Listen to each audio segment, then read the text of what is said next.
Alina, this book is something else. She's saying, she's saying that the things that, that stand out to you, the things that you want to repeat and all of these things into your life. Listen, everything stands out.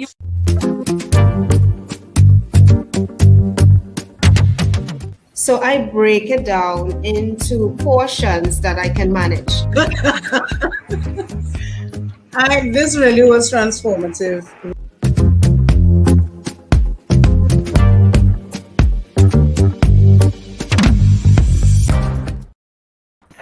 Hi, good evening, everyone. Good evening, people in the virtual studio. Good evening to those who are viewing live. Hello, hi, how are you doing? Good morning, good evening, good night, wherever you are at the replay. Welcome to this evening's discussion. Launchpad Consultancy, in collaboration with Vision Works Solutions, bring you Book Club Conversations Series 6. In this series, entrepreneurs and professionals are reading the book, The Uncommon Achiever, written by Murdock. My name is Alina Lewis. I'm an author, a business coach, and education consultant.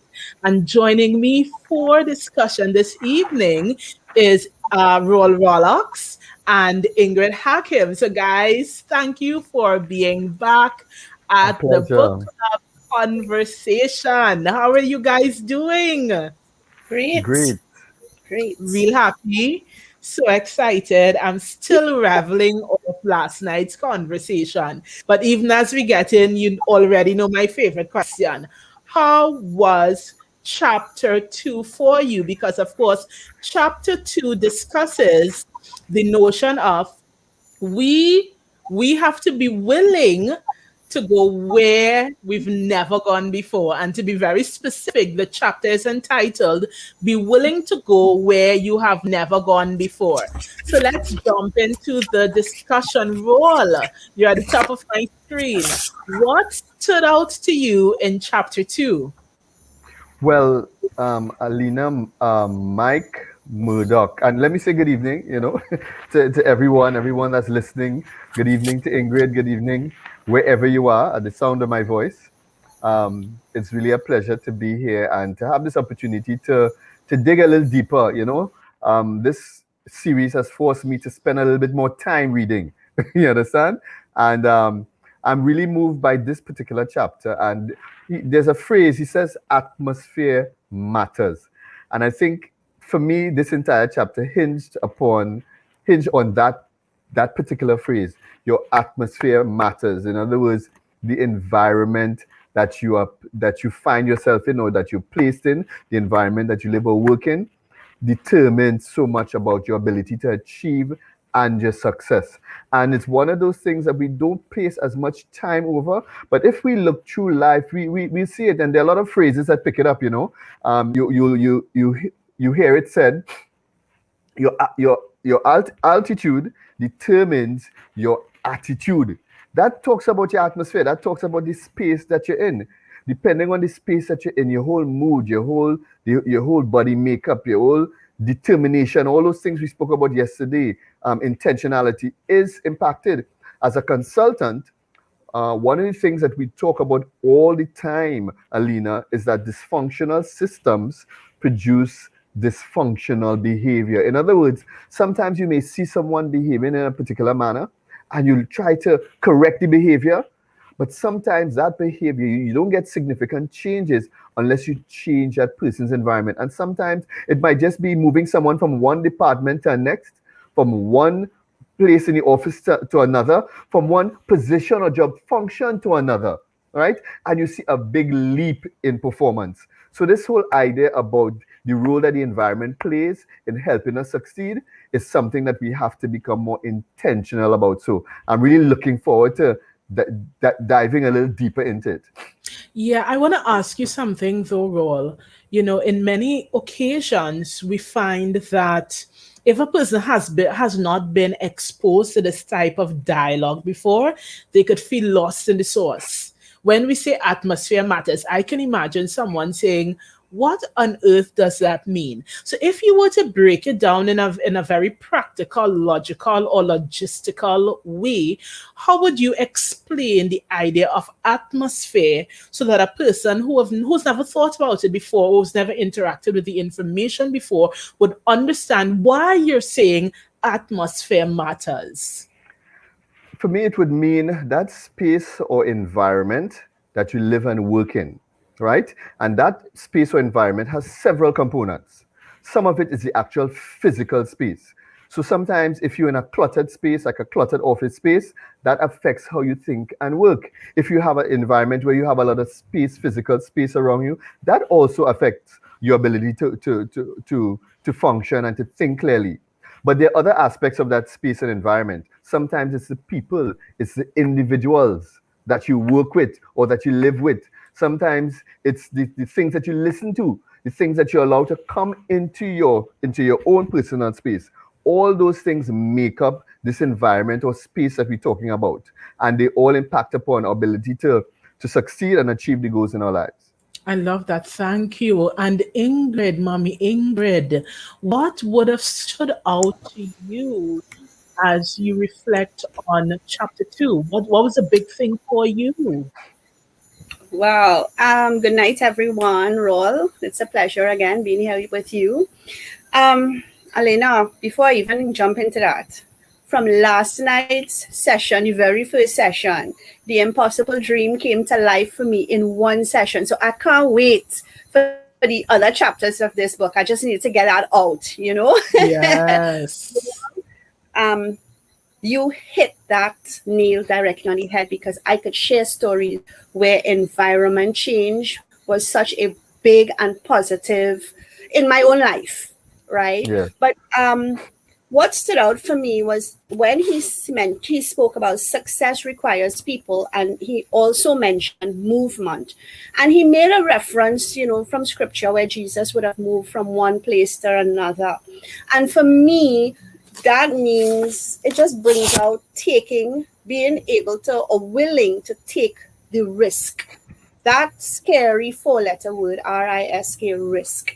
It's you really have to think about it, and you have to kind of, how should I say, you have to kind of shape your mind into it. Because I'll draw an example of me being a catechist in church. So I am in the RCIA program.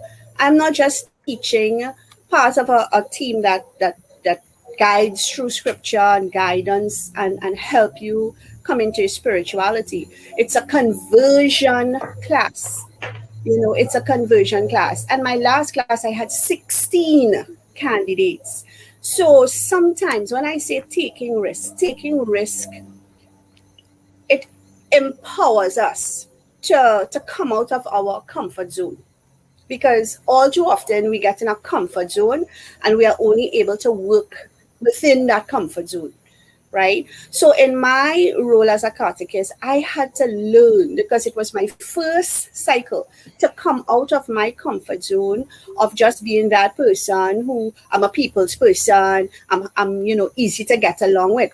I had to come out of my comfort zone and take some big jumps, because we're dealing with people's lives here. We have to, we're shaping them. We have candidates who come in with no faith at all, and we have to work with that person. So you can't sit there and have a general program, because it's 16 individual people.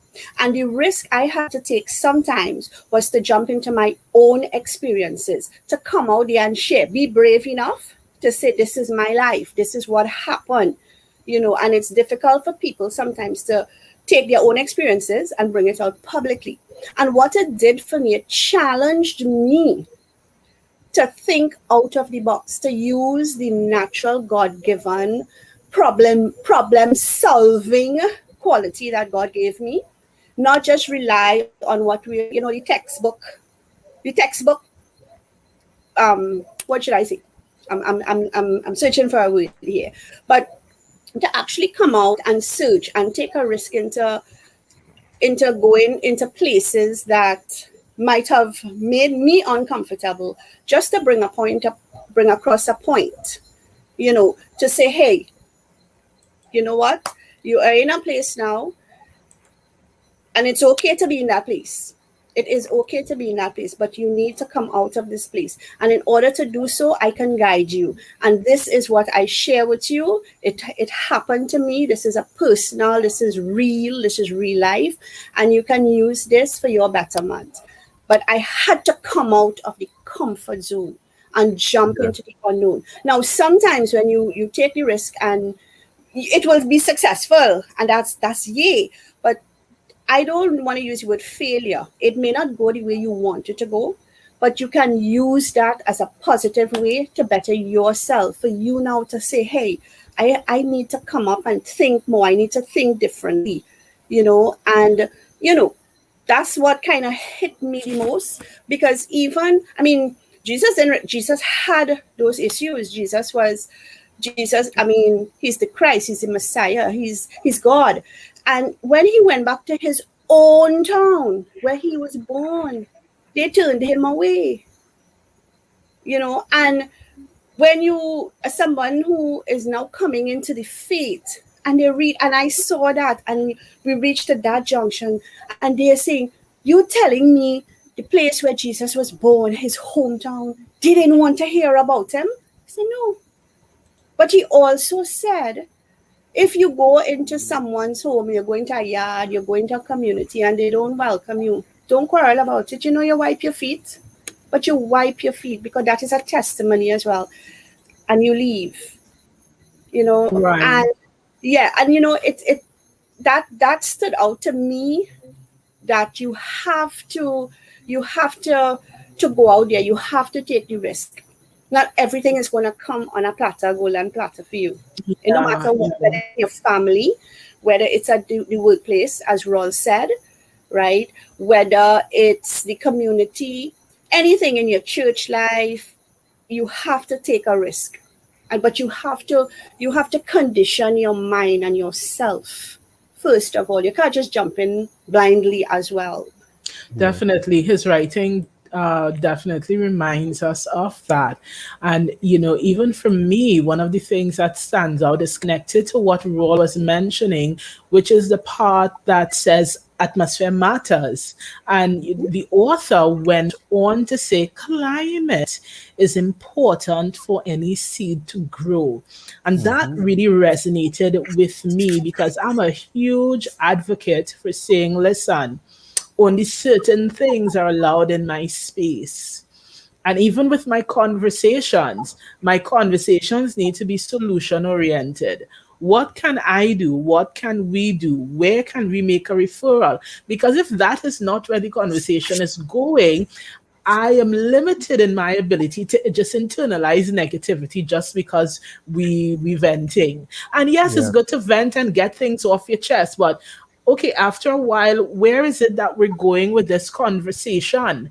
We recognize these are our feelings, we get that out, but then let's direct it. And even as I was reading Mike Murdock giving that reminder that the climate is important for any seed to grow, in my mind, I really reverted to thinking about that uncommon dream. And, for those of you viewing, we keep using the term the uncommon dream because that was one of our book club readings from November 2020. My mind really reverted to the whole idea of what is the dream? Who am I? Where do I want to go? What am I trying to achieve? What is the experience I want to have in my relationships? And what is the experience I want others to have when they interact with me? Because many moons ago, I remember hearing in a group meeting, the speaker was encouraging that when people leave your presence, they should leave equal to or better than. And I really have held on to that since then over these years. When people leave my presence, whether it's a casual conversation, whether it's a consultation, a business discussion, it doesn't matter. When you leave, you must leave equal to or better than. You should never leave worse off. And one of the ways we're able to channel our energies and the experiences that we engage is by recognizing the atmosphere that we create. What is our body language about who we are and what we're projecting? What does our words say about who we are and what we're projecting? The tone of our voices, the words we say, the connotations that are implied by how we express what we express. Because it's climate. What is the energy? Am I coming to create a solution, or am I coming to give a complaint? Even if something is wrong, we could have those conversations with the understanding that I'm here for a solution. Because think about it, Roll, even as you would have shared, intentionality is the driving force. Yes. So if I'm Yes. coming to you with a problem, but it's not my intention to solve the problem, I just want to give you peace of my mind, then there's a different climate in that conversation in that room. And so when Mike Murdock mentioned that climate is important for any seeds to grow, really I started reflecting, what are those thoughts, those desires, the parts of the vision that I haven't engaged yet. It hasn't been enacted yet because maybe the season isn't here. How am I creating climate for those seeds? And for me, I recognize I could have seeds on the inside of me that are not yet birthed, or I could have seeds as an actions that I have started putting out there, but I haven't yet seen the fruit. And whether it's on the inside or I have launched it, it's still a seed and it's still valuable. So Mike Murdock's teaching right there reminded me it's my responsibility to maintain, not just create, but maintain the climate needed. Yes. So that seed of greatness, as I like to call it, that seed can grow, it can take root, and it can flourish. So, that was a huge, huge standout for me. But guys, you know what it is now? Right now, we're getting into rapid fire. Last night, as our first day, we introduced the whole idea of rapid fire, where we're going to be able to talk about, and we're going to give a quick question and everybody give their answer to some Only thoughts. Only easy ones. To what Mike Murdock is saying. But we're only talking about the easy one. But you know what it is? I was reading, and as I was reading chapter 2, I took a deep breath in. And in my mind, I said, we're going deeper. You could feel the shift. Well, for me at least. You could feel the shift as we hit chapter 2. And I was like, boy, when we reach chapter 13, what is it going to feel like? I felt the shift. And what I want to introduce for our rapid fire, and I'm going to talk for 30 seconds to give you time to think, right? It says success requires people. Mike Murdock talks about success requiring people because we'll never succeed without networking with different kinds of people. And so my rapid fire question this evening asks, what are 4 categories of people that you need in order to be successful? And as I was sharing with Roll in the studio before we came on, I was listening to a motivational session this morning. And in the session, the speaker was saying that there are things on the inside of us. I wrote it down. Let me tell you. There are things on the inside of us that we cannot get to. We need people who could take us there. We're not going to be able to get to that place ourselves.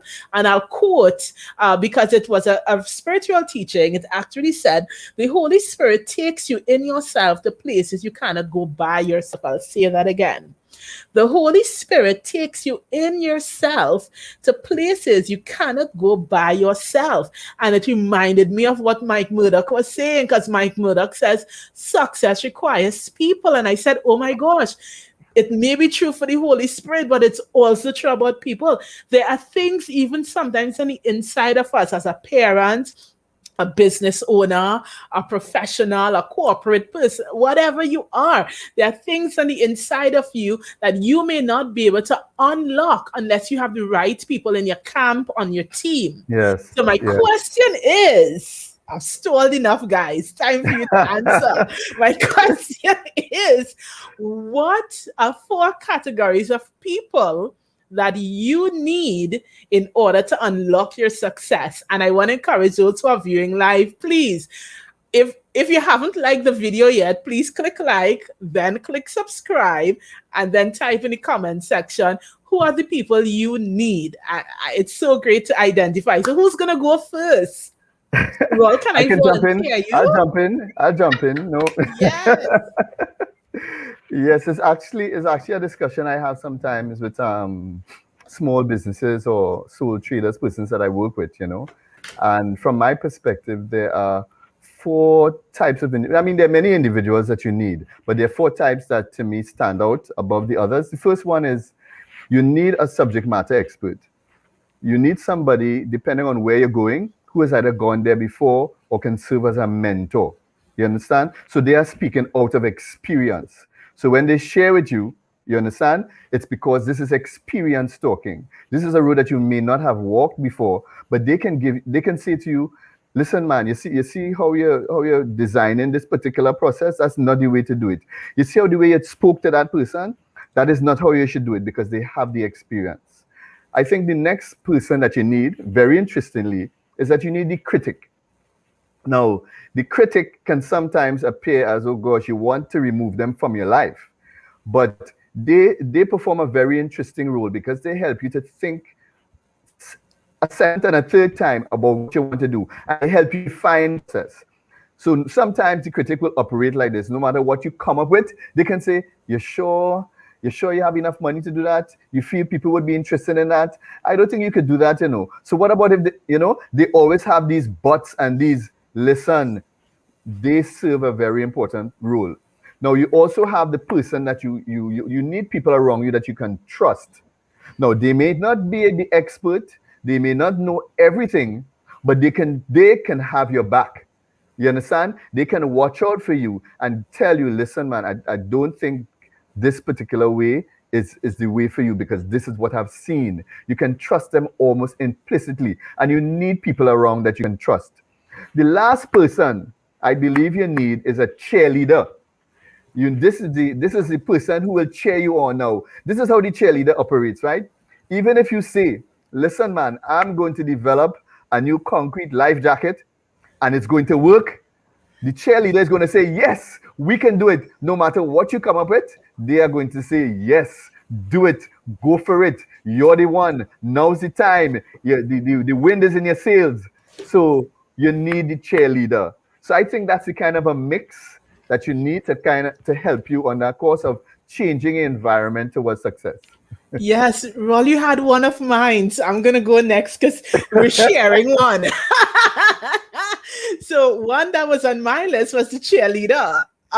You need that cheerleader, that person that keeps you motivated. The cheerleader, and I just even bring it to a really practical perspective. Sometimes the cheerleader is that girlfriend or that good friend that you call and say, "Oh my gosh, I was thinking about so and so," and they say, "Yeah," and they clap on the phone for you and they say, "Oh my God, I'm so happy for you."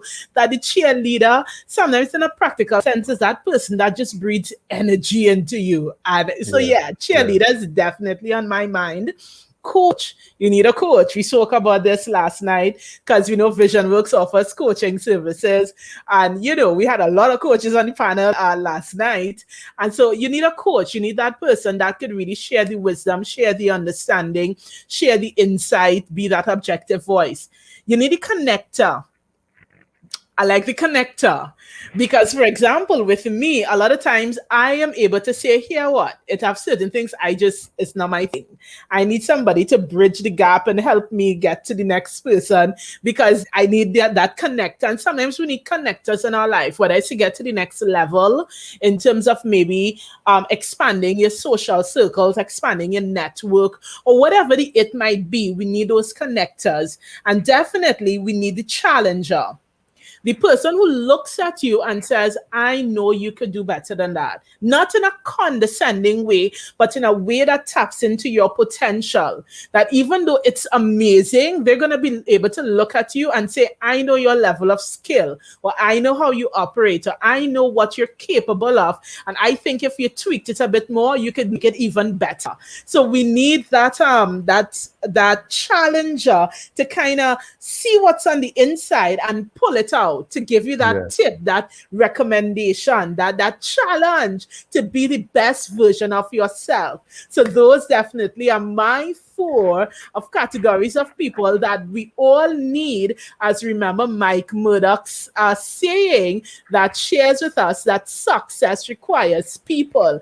Ingrid, what are your 4 categories of people for success? Well, between you and Roy, you all just left me blank. Because it's a combination really of everything. But my number 1 would definitely be coach. And I have learned that firsthand over the last couple of months. And of course, my coach is sitting to the left top screen of me. And Roy, I'm listening to you, and all I am doing is look. Elena has this broad smile because she just revealed you are saying some of her things. But I am thinking, look at her smiling because she knows she's everything Roy is saying to Ingrid.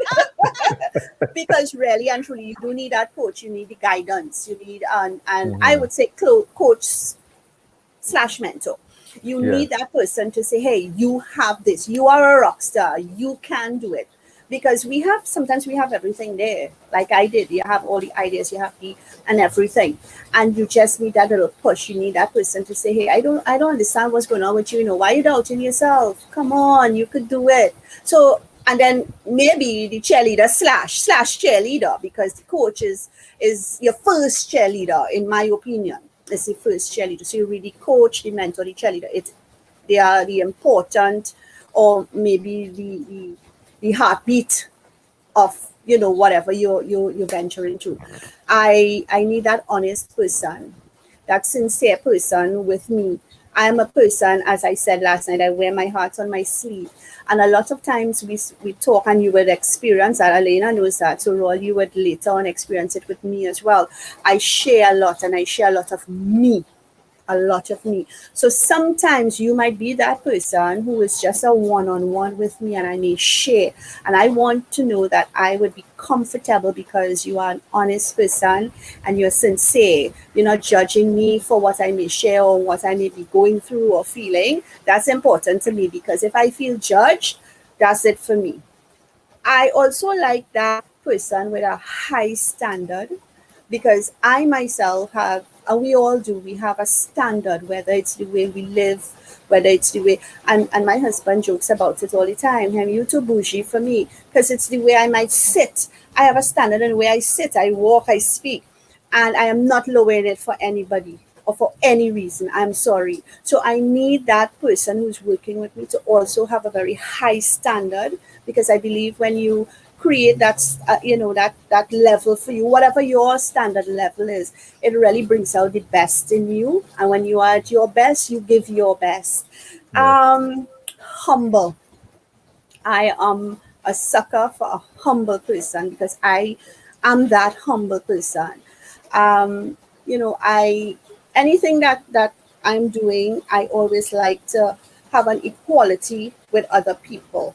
We are not equal on every ground, but there are no time in my life I like to make anyone feel that they're less when they stand with me. I would put you beside me. I'll even put you in front of me. I will never put someone behind me. So anyone who is working with me or involved with me must be humble. That's my fault. Yes, Great, I get great. it. Thank you so much. Great contribution to the rapid fire, guys. Great. Yeah. So even as we continue, I want to ask a really important question, and it has to do with the whole idea of success requiring people. And the question I want to ask is hinged on the fact that a lot of times individuals feel really nervous about reaching out to others. They feel nervous about, what we like to call now leveling up. They feel nervous about reaching out to people who maybe are not familiar to them, not within their social group, or just are new. And so my question is this: how have you, in your own personal and professional journey, how have you overcome fear as it pertains to reaching out to new connections, new groups, new people? Who wants to volunteer? Open question. How have you overcome the fears that are usually associated with that? Okay, so I'll go. Sure. For me, it's very simple. I don't have a fear of reaching out to people, but I do feel intimidated at times, even coming on last night, I'm like, okay, so I wonder who else is on the panel. Are they more put together? And do they have the more experience? Alina asks some kind of question sometimes, how would I respond? How would I match up? But for a very long time, I cocoon myself. And over the last couple of years, a simple thing I do, I invoke the Holy Spirit. That's me. I go to God. I ask God, let's say, listen, I in a little quandary here. And that's how I speak to God. I like him, my partner. I am in a little quandary here and I need the Holy Spirit to come. Just come on me, guide me. If it's something I have to say, put the words in my mouth, because I'm not capable by myself, because I don't believe that anything that I have to do, I can do without God in my life. And that's a simple for me. It works for me. It might just sound far-fetched to most, but it works for me. Thank you so much for sharing that. And even before we move on, as you say that and you talk about that feeling of intimidation and if you're going to be able to say something, I want to tell a quick little story. I remember last year I was doing recording for the Caribbean Parenting Digital series. And one of the facilitators, we were in the middle of the recording and we were about 5 minutes in and she started to cry. Now, fortunately, it was not live. It was pre-recorded. So I paused the recording and I'm like, are you okay? What's going on? And she was shaking. And she's like, I feel this and I feel that. And, that intimidation, that nervousness. Are people going to receive me? Are they going to want to hear what I have to say? And listen, we had to pause for maybe 45 minutes. But you know what I Wow. said to her that I truly believe, and I believe it for her, and I believe it for you, Mommy Ingrid, and for so many others. I told her, I said, you are an experience worth having. And she was like, what? I'm like, no, that's what you are. You are an experience worth having. There is nobody like you. And when you take all of your flaws, wrapped up in all of your growth, combined with all of the giftings that you have on the inside, there is nobody like you. And because you are an experience worth having, you do not need to feel nervous about being on a camera, talking to people, being in a large group, because you are amazing just as you are. And the same applies to you, Mommy Ingrid. Are you are amazing just as you are. Thank you. And I think it's a great thing for us to tell ourselves. I guess I'm having my turn now because I'm still talking. It's a great thing for us to tell ourselves, I am an experience worth having. I am valuable. And I think for me, maybe that's my little tip for overcoming the fear of reaching out, that I have to recognize that I am valuable. I'm not perfect, but I certainly am valuable and my contribution is valuable. So therefore, I don't have to feel intimidated or afraid of reaching out to a new person, someone who probably has a higher social status than I do, or whatever the case might be, because I am an experience worth having. I bring value to the table, and for that reason, I'm going to allow myself to be open to connect with others. So, of course, by default role, you're next. Well, I won't say it was exactly like that for me either, as Ingrid shared. But I know I have had many times one of the challenges I was faced with, because I look, I've grown up looking very much younger than my age, so that in work, in business, individuals would look at me. I've even had a situation where I was in a training situation with some other consultants, and an individual, a client, looked at me and said, "Who's the child you brought today?" You understand? Here I'm a young man out of school, working for several years, and this person is calling me a child. So I've always had to deal with this whole idea of looking so young and looking so nasty. So for me, I remember I go back to the Tattle ad. I don't know if you all know the Tattle ad. People are people. You all know that one? People are people, Yes. man. And what I had to do, what worked for me is, we are all creatures of habit, right? And we do what we do often. So I had to put myself in uncomfortable situations, and that's really what I did. I had to face my fear. Of course, part of that has to do with self-confidence. So for some persons, just looking for avenues to build your self-confidence, being involved in things, accomplishing things, doing things, whether they're small, whether they're at whatever level, whether it's in your family, things that you're doing around the home, do it. Gain some confidence and tell yourself, yes, I can do this. Whether it's in a church group, whatever environment you find yourself in, do things and gain that self-confidence. Then with that, you step out and you face your fear. And that's what I did. And I developed a methodology where whenever I'm fearful in a crowd and a question is asked, I go first. Like how Alina is trying to get us to answer these questions. So I developed this attitude, I'm going first. When I was in school, the teacher is asking a question, I'm getting it over and done with, I'm going first. Over time, that has developed this this system so that the fear, I've been able to deal with the fear over time. So that's how I have dealt with it. Yeah, I love that. Thank you for sharing that, Roll. So, I want to piggyback a little bit, right? Because yesterday, when we started the chapter, we were talking about that uncommon dream being specific and intentional. And there's this thing we do every session where we want to tell people how they can connect, how they could learn more, how they could glean from us in our various capacities, professionally and otherwise. So here's the trick that we're running with tonight. We're getting a boomerang. Tonight, I want you to consider what we talked about last night and tonight, and I want you to take a moment and share with the audience who you are and help them to understand how you serve. So I'll say that again. I want you, listen, this almost feels like a little mini quiz here, boy.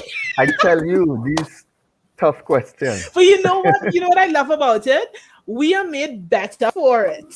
So I want you to share with the audience. It's true. I want you to share with the audience who you are and how you serve. Because one of the things, remember, we spoke about value, being specific. We're talking about success. People need people, setting the atmosphere. All of these come together in our ability to create and to share and express. So we want to be able to share who we are, so people could understand the platforms through which we serve. So you know what I'm going to do? I am going to share first. And if before I get into that, hello, Simone. Simone is with us. Simone says, I am an experience with having. This sounds like oxygen. Yes, Simone, you definitely are an experience. You are a sparkly crayon of an experience. So I want to go first. Let me share. Let me set the tone since I come up with this bright idea. Who you are and how do you share with the world? How do you make yourself available? So here's what I would say. I would say that my name is Alina Lewis, and I support children, teens, and adults through academic development, professional development, and business coaching services. I do this in my capacity as the principal of SRC Private Primary. I do this in my capacity as the education consultant at Victoria Literacy Center. And I also do this in my capacity as a success coach at Vision Work Solutions. Parents, professionals, and entrepreneurs can connect with me through Facebook, YouTube, and LinkedIn by searching for my name, which is Alina Lewis. Yay for me! Now, Ingrid, you see what she's doing, right? Yes. So she's prepped, right? Right. So, Ron, I'm volunteering you next. Yes. Wow. So we're sharing with the people tonight. Well, if you're hearing from me for the first time, my name is Rolox, and I am passionate about impact, and that's a word we use all the time. But for me, impact talks about balance. All right, there's so many things we're trying to achieve as individuals, as corporations, and oftentimes we sacrifice one thing for the other. So sometimes as a business, we sacrifice profit for people. As an individual, we sacrifice our work and a career for family. So, as an impact consultant, I help people find that balance, whether it's in their personal space, whether you're a small business, or whether in a corporate space. I believe that there's a way to do it and to do it well. There's a way to be harmonious about all the various things, that the various demands on our lives. We don't have to be going after money, going after success, and with a trail of bad relationships and poor family relationships and estranged husbands and wives and children. I mean, we don't have to do it. So my passion really is about how do we find that balance? How do we go after the things that we want to achieve in life and achieve those harmoniously? And you can find me on Facebook, Vision Works. You can find me on LinkedIn, and you can find me on my website, www.visionworks.solutions. Right? So I'm open and willing to help anytime. Yes, that's how we do it. Before we move on to Mommy Ingrid, people in the comment section, give it a go. We're all in this together. You might not be on screen with us, but we certainly are in this process together. Come on, get your phones out, click on your laptop, tell us who you are and how do you serve. Or listen, Vision Works just launched a Vision Sunday with affirmations. Let's use the inspiration from that to say who you are and how you intend to serve. Because even if you're not living in it right now, it doesn't mean that you can't live in it. It doesn't mean you can't speak it into existence. It doesn't mean you can't condition your mind and your emotions and your energy to get ready to step into that new thing. So whether you're doing it already or you're planning to do it, get in that comment section. Come on now and share with us, who are you and how do you serve? How do you bring service to the world based on the passion that is on the inside? Mommy Ingrid, it's your turn. We're turning over to you, Mommy Ingrid. Wow, you and Roll against me tonight. So you know what? Come, Holy Spirit, come. Beautiful night, everyone. I am Ingrid Hakim, wife and mother to 3 wonderful kids. I'm employed as an administrator in an accounting and auditing firm by the name of HS Lausing and Company.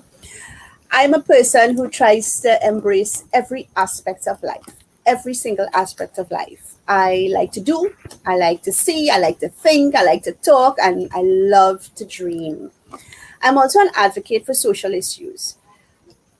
Social issues on a very wide scope, but I like to target social issues with women in particular, because of my love for dreaming and doing. I became the founder of Pearls of Hope, which is a God-centered forum where women empower and lift each other up in hope and in faith. My biggest dream in life is just to serve. And when I say serve, I mean serve humanity. Because I see a lot, every day I come into meeting people, and it started with just my personality. I'll be honest with you, just Ingrid's personality. And then I took it a little further. And I would listen to everybody, all my friends, and some of them supposed to be logging tonight. And they would say, Ingrid, you in an office, you shouldn't be there. And they would literally send these little, messages to me. Ingrid, there's a counseling course here, and Ingrid, there's a this and a that, and you should have an office, and you should be dealing with people. And one day I just decided to take the bold step and embrace it. And this is what I want for everyone that I meet, to embrace the God-given talent, because there's so many so many, and I don't want, Rawl, forgive me, this is not being sexist. It's just that from a very young age, and this is my experience, where as a little girl, you know, you're being taught to be the homemaker, the caregiver, the fixer up, the cleaner, and we grow up with this. We take care of the family, we go to work, we come back, we do what has to be done, and we don't take care of ourselves. And it is important to take care of yourself, because I have experienced not taking care of myself, suffering emotional, mental breakdowns. And I have come into meeting a lot of women, especially, you know, it's easy. Like I even tell my husband sometimes, you're at home, you feel a little stressed. I come in there now, you know, go meet a partner, take a beer. I can't do that. It's different. But, you know, these experiences of my personal experiences and experiences of other women close to me, all very close to me, tells me, you know what? God gives you this talent. He put you in this position. Do something about it. So with the help of Elena Lewis, and I thank her so graciously, I want to take the opportunity. Now, I know this is not what I'm supposed to be doing, but Elena, thank you. With the help of Elena Lewis, she has helped me create a very new, it was born this morning, page on Facebook where you can connect with me. Pearls of Hope /TT. We just created that this morning. It's a baby. Great. We still, you know, it's still in Pampers, you know, and you connect with me there. And I'm just starting very slowly, where you want to get inspired just with a little word, a little quote, a little video, click on Pearls of Hope TT. I love it. Thank you. Thank you. Yes. So guys, we're winding down. We've been chatting about chapter 2. Mike Murdock spoke about a whole lot in chapter 2. He told us geography makes a difference.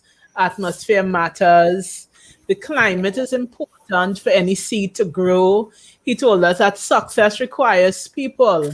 And he reminds us that we need to know that some people will not come where you are. So it means we have to get to them in order to connect and to achieve our goals. And to know that sometimes we have to go where we have never gone before in order to experience the success that we want to have. So even as we close off this evening, I want to ask, as I always do, what are your final thoughts having read chapter 2? What's the way forward in your thoughts, in your preparation going into chapter 3? Open floor. Yeah, I would like to say, as I reflected on this particular chapter, I couldn't help but think about there are some individuals who may not have the opportunity, the ability to change their physical space. Right? So that it means, so this whole idea of your environment and your physical, this space goes beyond your physical location. It starts here. You have to begin to change that environment in your mind. Some of us may not be able to move out of our situations, but you have to begin to work on your mind. That's it. That's the space that we have the greatest control over. So it means that the books that you read, you have to guard your eyes, guard your ears, the things that you listen to, the people that speak into your life.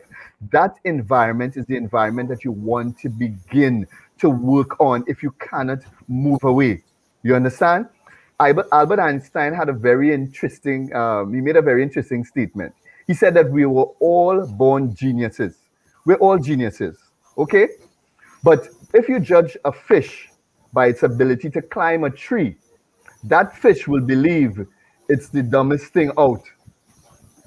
You understand? Because it cannot climb the tree, because that's not the environment. So you have to know the environment that works for you and intentionally create it. And what I like to say to everyone listening now is that you are more than that plant pot. You've placed yourself within a plant pot.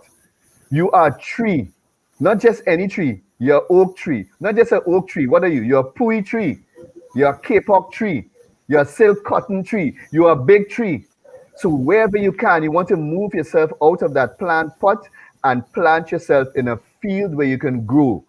Get around you all the things that can help expand you to achieve the goals, change your environment. So that's what I like to leave with the folks tonight. Thank you, Roll. Ingrid, what about you? Wow. This weekend gone by, my youngest brother, he got married. And, at the ceremony, Father, Father Pear said, he was given a couple of little advice, they give them the little advice. And he said that, you're building your life together and it's a great thing, but you need, and it's the same thing that we cover tonight, you need people around. So as you begin to plant your life together, plant a tree. And that tree he was referring to is not a physical tree, but people, right? So don't do it on your own. So with our discussions last night and what we did in chapter 1 and chapter 2 tonight, and all the beautiful advice that Raul just gave and you, Elena, I am not just going to plant a tree, I'm going to plant an entire forest. Love and it. with yes, an entire forest. And with my new venture, my baby, our newborn baby, Elena, I know now that I have to reach out, and I can't do this all by myself. Sometimes we want to do things all by ourselves, but there are people out there who are willing when they are ready to help you. And once you get that nice team, that the team that I desire, full of honesty, humbleness, I think my little pearls of hope is going to be successful. And maybe who knows, one day Elena will have a series and it will be on Pearls of Hope. I don't know. That's right.